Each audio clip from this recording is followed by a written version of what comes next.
Hi everybody, I'm Jennifer. Today in my kitchen we are making 3 cheese mac and cheese. Now I am so excited. Thanksgiving is only a couple of days away as I'm filming this, so I am like going crazy in just recipe mode. And so I wanted to show you one of my favorite side dishes to make for Thanksgiving. You know, people talk about green beans, mashed potatoes, cranberries. Who cares about that stuff?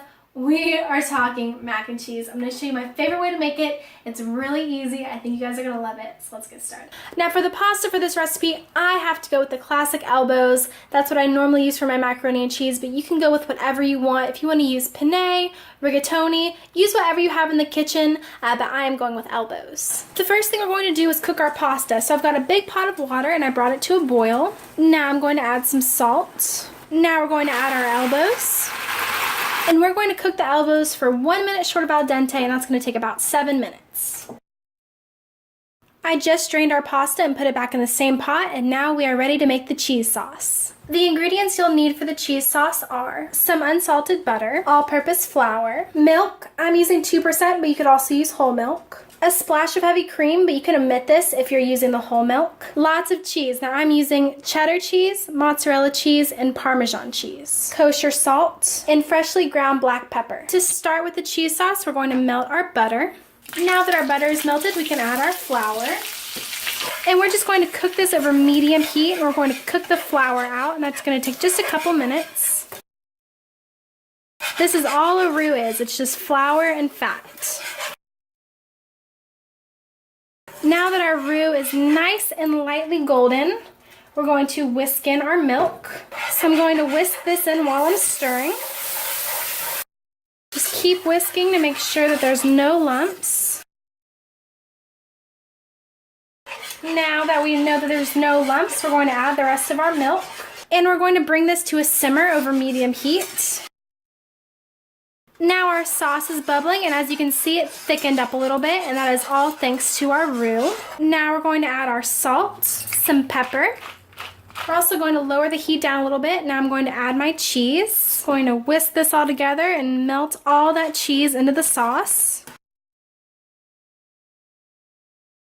So you can see it's nice and thick and creamy. Now if your sauce starts to become too thick, don't worry about it. Just add a little bit more milk until it's to the right consistency for you. Now I've got my cooked pasta. I'm just going to add my creamy sauce over my pasta. And I didn't add all the pasta yet. I'm going to see how creamy it is and then go from there. Now we're going to give it a good mix. That's a little too creamy, so I'm going to add just a little bit more pasta. Give that one more mix. Perfect. Now I'm adding my pasta to a baking dish. You can use an 8x8 baking dish. I just have this cute little heart-shaped pan, so that's what I'm going to use. Now we're going to top these with some buttery garlic breadcrumbs. For the garlic breadcrumbs, you're going to need some unsalted melted butter. Going to add some panko breadcrumbs, some garlic powder, you could also use fresh garlic, and some dried parsley. Just going to give this a good mix. We want all of the breadcrumbs to be coated with that butter. Now we're going to top the mac and cheese with the breadcrumbs. Perfect. Now I've got my oven preheated to 425 degrees. I'm just going to bake this mac and cheese until the top is nice and golden brown. My mac and cheese baked at 425 degrees for about 10 minutes, and as you can see, the top is nice and golden brown, but we should still be nice and creamy in the middle. That's exactly what you want. We bake the mac and cheese at a high temperature. That way we get the top nice and golden brown, but we don't dry out the mac and cheese. I plated our mac and cheese into a nice big serving bowl, and now we are ready to eat. Whew, it is getting hot in this kitchen. Okay, we're all ready to eat. I'm really not hungry, but I'm gonna try it for you guys. You know, I'm gonna make that sacrifice. That is so good. Those breadcrumbs give a nice little crispy bite.